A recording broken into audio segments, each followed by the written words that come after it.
We have propped the bike. Okay guys, so look at that guys. Hey guys, Daniel here from Zoom Volt, and this is the R1 electric dirt bike. All electric dirt bike, ready to go. This is how the box will come to your home and delivered straight to your doorstep. And then what we are doing today is we're going to unbox it and put it together. Let's go. Okay guys, the first thing is I'm going to take off all these, we need some sharper scissors. Hang on. Straps. You take all these straps off and the tape off, and then we're going to have a look inside and see what's going on. Okay guys, we're about halfway out. I just wanted to give you a tip. Rather than trying to take this whole bike out of the top, it's quite heavy, weighs about 60 kilos. I just ripped the both corners and ripped down the front, and now it's easy to access. Look at that guys. Nice brand new tire, fully pumped up, super hard. So we got the tire out. Got the cat in there. He's having a great time. Checking out the R1. He's actually very excited to see what's going on. All right.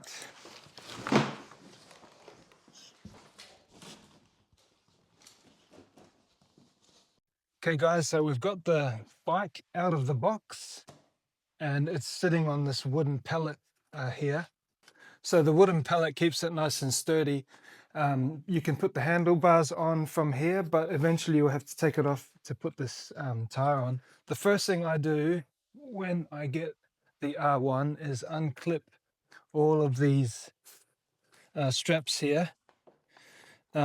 Just be careful because they are close to some of the wires that you need as a part of the bike. So just be careful that you don't clip any wires or anything that's important as you're taking them off. And you're obviously careful not to scratch the bike. This here is the front guard. So you'll need to put that on. Essentially all you're putting on is the handlebars, the front wheel and the pedals. And that's really about it. The last one came about 85% charged, so we basically took it out of the box and went for a ride straight away. So I'm assuming this will be the same. We'll find out in a minute.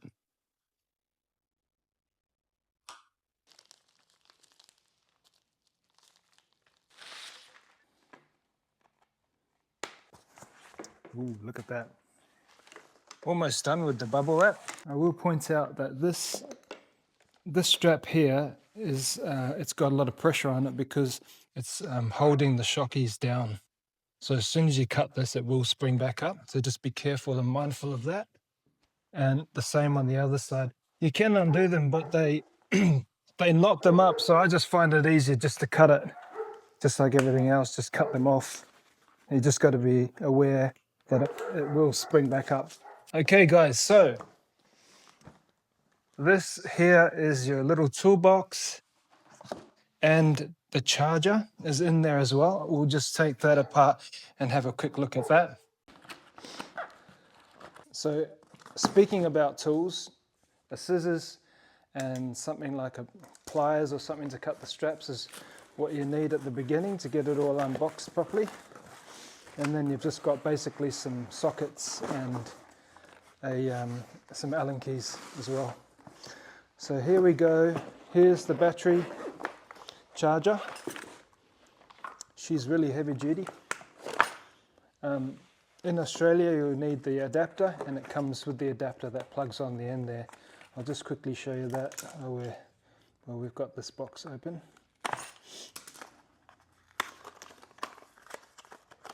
So here's the adapter, the Australian adapter, and that just plugs in here like so. And there you have it, the charger, ready to charge your electric dirt bike. We'll just pop that to the side for now. And here's the tools that you get in the tool bag. You've got some sockets and Allen keys. What are those? Oh, those are the Velcros. Oh, yeah. And straps, cable ties. So you can cable tie the wires together to neaten them up. So they'll come in handy. And then, of course, you've got the keys ready to go. One spare and one good to go. we'll come back to that. You got some stickers.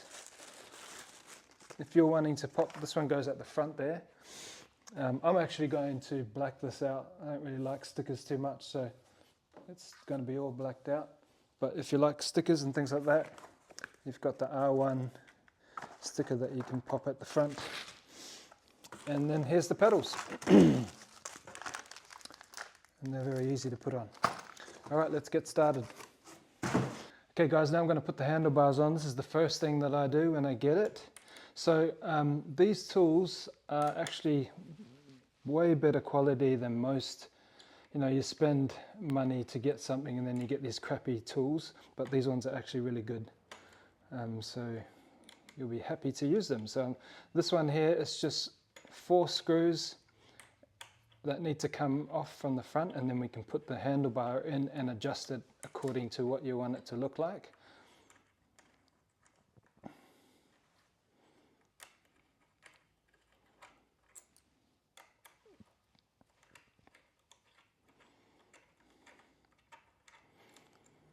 Now, if you don't have like a clear space to put your screws in, get a bucket or a small bowl or something like that so you don't lose any of these parts.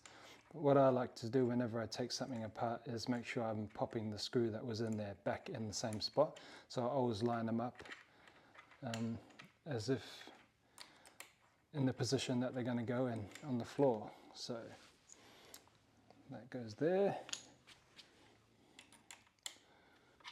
Last screw, we can leave that there.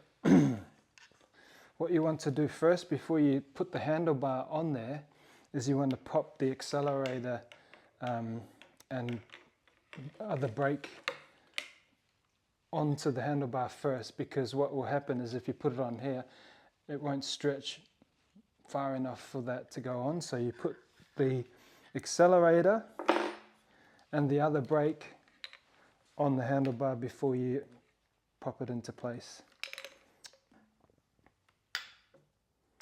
So brake goes on first. There's a couple of screws there that need to come undone first, so it's not pre-adjusted, so you'll need to loosen up the Allen keys before you can put this brake on. So we'll just loosen these up a bit so I can fit it on. That one's a bit tighter.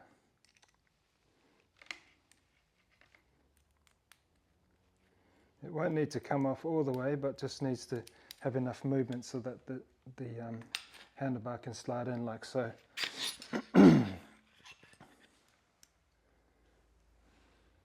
Just want to make sure that's the right way. Yep, that's the right way. And then the accelerator goes on next.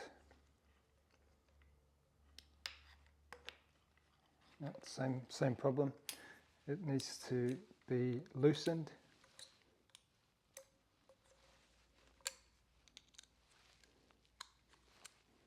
And again, not too much, just enough for some movement. Once that's loose, you can pop that on. And you just want to make sure that your cables are all good before you start tightening things, that they're not sort of facing the wrong way, so everything's at the front. So you've got all the cables running at the front of the bike on both sides, like that, and then we can adjust as we go. I will need to take this other Allen key off, it's in the way, so when you're taking off these 4 screws, you need to take them all the way off, otherwise it won't slip in there properly. So this is the final one that needs to come out.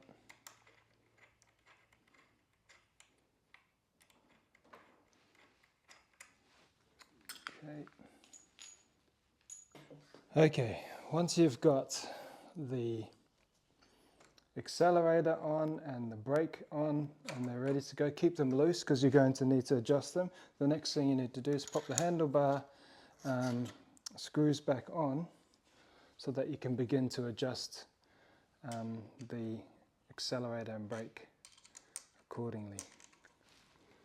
So we'll just pop it on. Again, nothing too tight at this stage until you're happy with the the way it's facing and all that sort of stuff. So just keep it loose, just screw it back in so it's holding in place for now.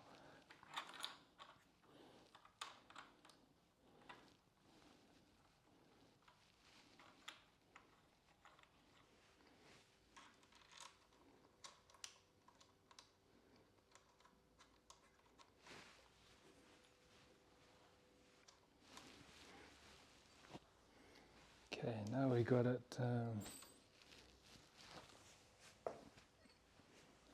on there. I'll just use this Allen key to get it in there a bit further. And the other side.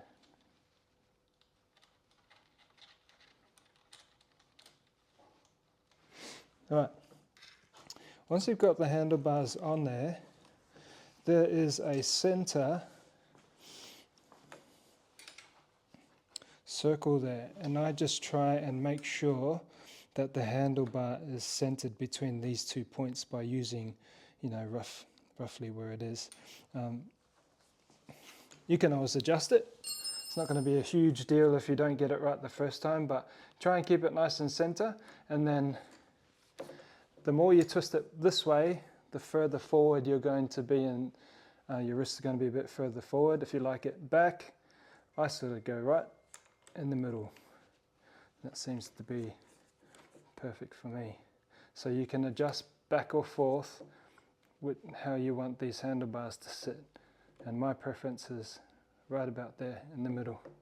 And then I just center it using these markers here, and then once I'm happy with that, I tighten them up, just one side at a time.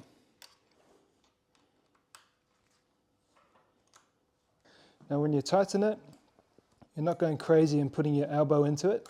It's more like a wrist tight as opposed to elbow tight, if you know what I mean. It doesn't need to be super tight. So about there. You just want to sort of make it all even. The most important, and I guess when you're talking about all the different bolts and Allen keys that you're putting into the bike, the most important ones are the ones down the bottom here, which we'll get to, because a lot of pressure gets put on these two bolts that sit under here, because that's where the tire is. So we'll get to that in a second. For now, we're going to move on to now tightening up this accelerator and brake. I'll just jump over to here for a second. I'm not putting any weight on it. I'm just testing. Yeah, that feels good to me. Now, when you're putting this on, it can go all the way and it stops. You want it to stop and then push it back just slightly, because if it's too tight, I find that it can stick. So all the way forward and then just slightly back before you tighten it. So we'll do that now.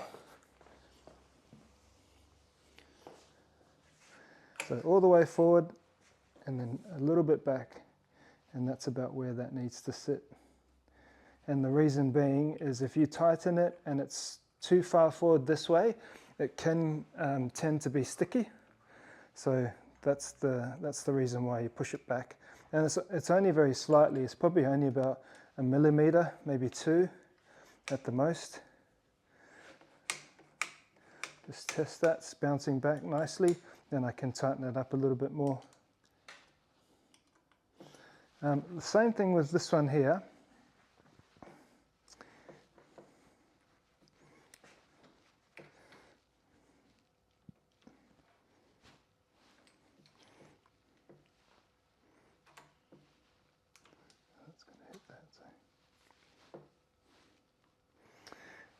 So if you can see here, when I push this too far this way, this part of the brake here will stop on that. So it's the same sort of thing.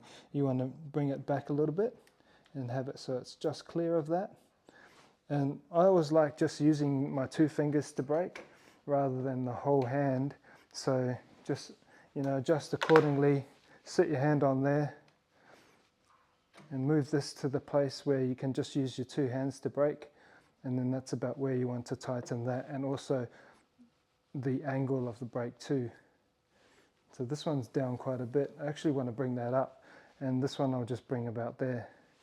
So once you're happy with where that brake is sitting in accordance with the accelerator, then you can tighten it up. Oops.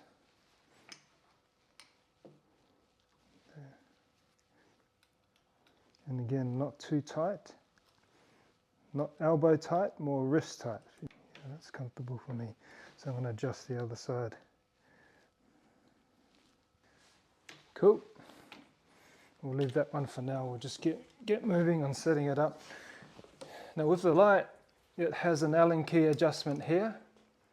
It moves up and down according to where you want it to face, and then you tighten it. So I sort of have it adjust it after the bike's put together, and then tighten that Allen key there to have it sit in that spot that you want it to. Otherwise it'll either shine too much on the tire or too high up into people's faces if you're going to ride at night time.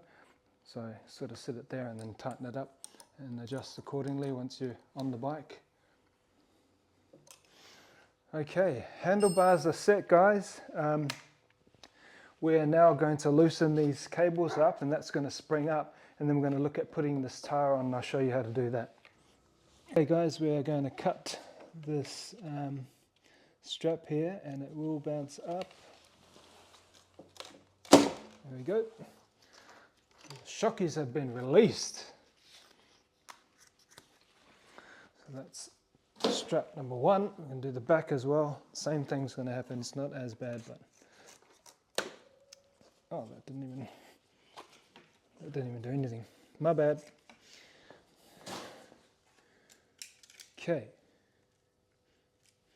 Now the next part is probably the most important part of putting the bike together, is getting that front tire on nicely.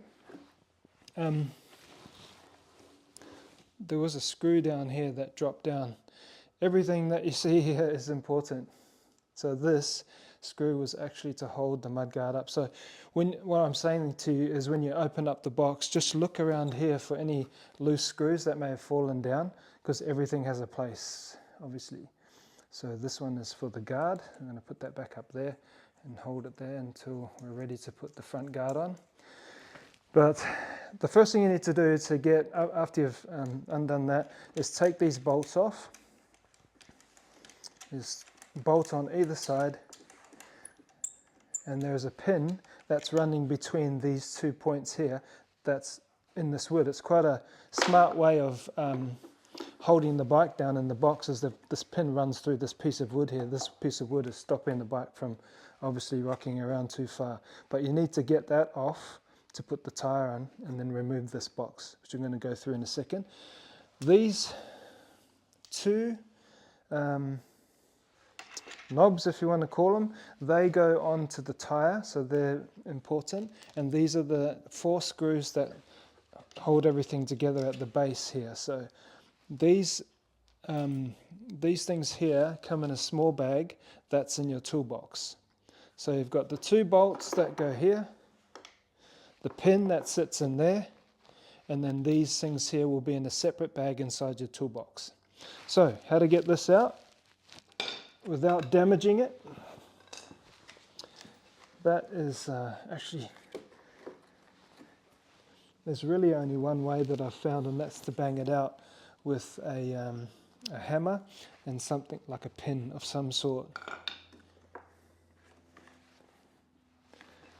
which I don't have. So we're going to improvise with the screwdriver without damaging that thread. Try this.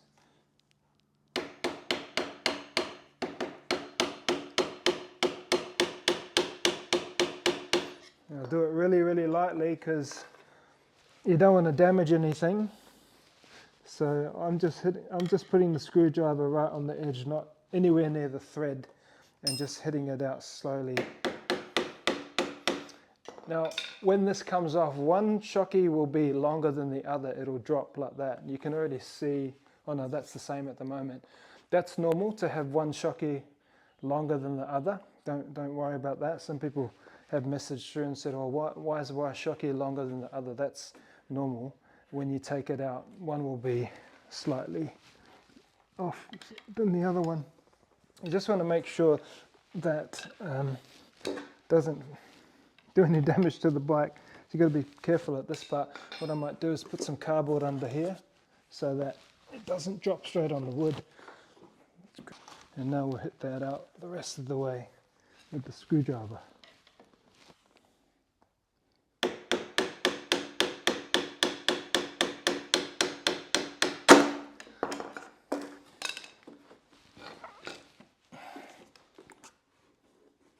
It's got to keep going.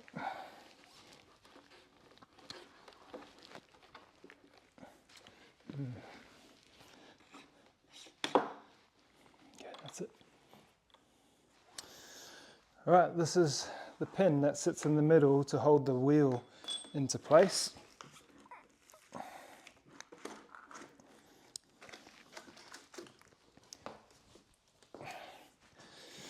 Okay, this is the part where you need a bit of brute strength, so 2 of you would be better than 1.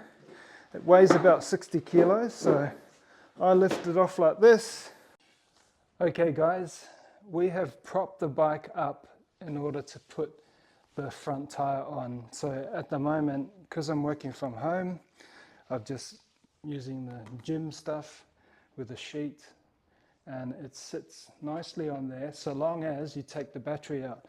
If you don't take the battery out and you don't have the proper, tools to hold it steady, then this bike is going to lean forward. So you need to take the battery out, which is a simple thing. I'll show you how to put that in, and it's just basically the reverse of that. So once the battery's out, the bike is a bit more balanced and easier to move. And you just prop it up so you can work on the front tire here. You can hear a noisy dirt bike in the background, very noisy. Not like this electric dirt bike, it's going to be super quiet. So once you, before you pop the tire on, you need to put these knobs, they sit in here. Sorry, wrong way. They sit there like that. You'll notice, if you're looking closely, there's a ring, an O-ring around there. Just make sure that doesn't come out, and that should sit right there. And you just press it in, it will clip in slightly, and then the same on the other side. Pop that in this side. And just push it in, making sure that that ring doesn't pop out. There we go. That sits in there like that. I just want to show you something before you put the tire on. There's a little spacer here, if you want to have a look here. This spacer basically keeps that brake apart. The reason why that's there, if you press on the brake, that will close, and obviously getting the disc in there is going to be a lot more difficult. You can do it, obviously you've got to pry it back open, but the spacer is there for a purpose, that's to keep that apart. You only want to take this off when you're about ready to put the tire in, so keep that in there until that time. So that comes out, roll the tire in. It'll just go past the brake. Make sure that the disc of the brake slips into that space that it's supposed to go. Once that's in, the next thing is to make sure that these sit in their grooves, which that one's just come out, so I'll pop that back in.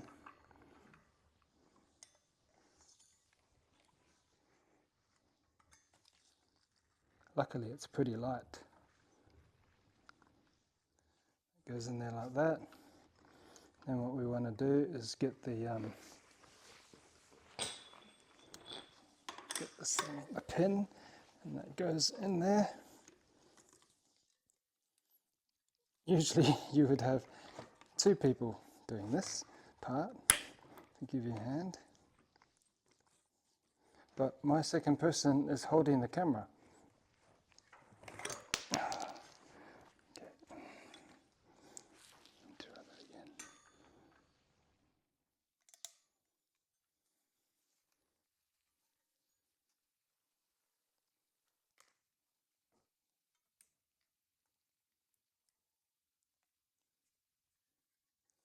So you'll notice that only one side you're able to put the pin in, the other side is up. So what we do is we bring that down to meet where the pin is, just pull on it down, and once it's down and matched on the other side, then put the pin through. And that's it. There might be a little bit of fiddling around with that part, but the main thing you've got to remember is the disc goes into the space where it sits for the brake. Then once that's in, you bring this side up first, push the pin through, and then pull this shocky down, and then the pin will sit there. Now it's together, now it's easy. Now all we need to do is pop these screws back in. Again, don't tighten everything up straight away. Just wait till you're ready to do the final adjustment, because there's still 4 Allen key bolts that need to go down here, which hold basically this all into place. So you want to put those in. They're at the base here. There's 4 of them. There's one.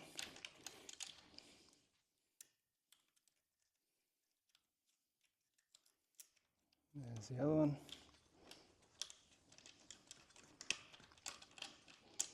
And 2 on the other side.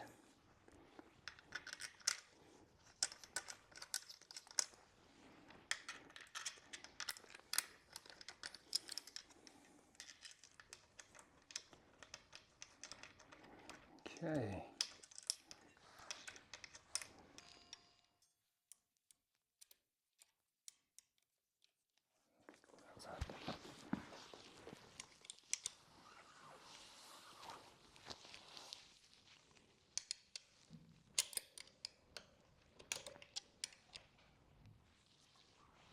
Guys, the wheel's on, the bolts underneath are tight. Now we're just finalizing this one here. You can use a normal spanner, but they have the Allen keys there.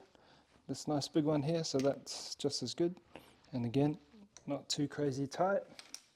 You can obviously use a torque wrench if you want to, but I just sort of tighten it just so it's enough. The only thing that I would recommend doing on a regular basis is making sure that, you know, every time you ride out, you're checking your bolts, especially the 2 down here and this one here, that they're tight, and that the handlebar ones are also nice and tight before you ride out, just for safety precautions. But other than that, it's good to go. So we're going to now pull this off. I'm going to put the pedals on and put the battery back in. Okay guys, the bike is on its stand, almost ready to roll. I'm just going to show you how to put the battery in and how to connect that all up, and we'll see how much charge it's come with. The last one had about 85%, so we'll see. This battery cavity here is just good enough to fit it exactly in. Obviously you can put this 2 ways, but only one way it'll fit properly. So when you do put the battery in, this connector here needs to be on the right hand side of the bike so that the plug can plug straight in. So that goes straight in there like that. It is heavy, so bear that in mind. Oh, there we go. So when you do put the battery in, I just noticed just then what I did was this wire, these wires were just up against the frame a bit too much, and so the battery wouldn't go down properly, but it should fit all the way down there nice and snug if these wires are all out the way. Okay, battery's in. It was a bit fiddly actually, because it's so heavy as well, and it sits so snug. So when you do put it in, make sure it's on an angle, and when it drops down, you just want to make sure the base sits nice and comfortably inside there, otherwise you won't be able to shut this cap. Okay, so once the battery's in, a couple things. Make sure that it's on the right side, so that's sitting on the right hand side, and this pin here sits snugly in there, so when you pop this down, it should click straight in place. And 60%, oh that's cool, you can definitely take it for a burn. Now inside here, I guess it's like an RCD. If it's off, the bike won't go anywhere. So just make sure that that's on. I'll show you what I mean. We'll close this down. And we'll pop the keys in and turn it on, and it won't move anywhere unless you've got that switched to the right position. I'm not going to even attempt to put the throttle on either way inside, but whether it's that way or that way, you've got to make sure that that's switched to the right way before the bike will even move. When I first got one of these, I didn't have that switched on, and then I went to accelerate. It wasn't going anywhere. The lights were working, and I was thinking maybe something went wrong, but that was the problem. I just didn't switch it on. So in essence, that's a safety thing as well. When you're leaving the bike locked up or whatever, you can flick that off. Most people won't know what that is. Okay, and we are ready to roll. We just got to pop the pegs on, which is the final piece to the puzzle. Now these pegs, okay guys, when you're putting the pedals on, there's 4 squares here, and then there's 2 pins sticking out. They just need to match up so that it's on an angle like that. So this will be slightly a 45-degree angle, but the pedal will be straight. If you do come off the bike, it's built so when it hits the ground, it folds up instead of staying straight and doing more damage to maybe your shins or something like that. So if it hits the ground, it folds up. So make sure that when you put it in, you're matching up these holes in here with the pins, and this part here should be on a slight angle, but the actual part where you put your feet on should be straight on like that. Okay, and then it's just a matter of screwing the bolt on the other side and then tightening that, and the same on the other side. Okay, the last part. I said the final piece with the pegs, but I forgot about this front guard here. There's 4 screws. 2 of them will be shaped like this. They have smaller stoppers, whereas the front ones have the larger stoppers. And obviously, when you look at the guard, the larger stoppers fit here and the smaller ones fit there, so you know that the front of the guard is longer to the back of the guard. So when you pop that on, it's just really easy. Take the 4 screws out and then pop them back in, basically back into place, and then tighten them with the Allen key. I was going to say Phillips screwdriver, but it is one of the Allen keys. Here we have it guys, the R1 all-electric dirt bike. I put it together myself in my lounge room. How's that? This is the perfect bike for someone who's wanting to start out learning how to ride dirt bikes.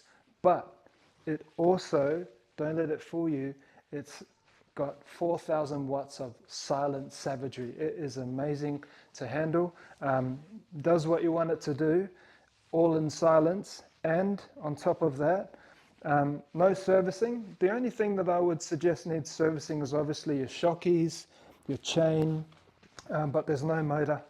You basically charge and go.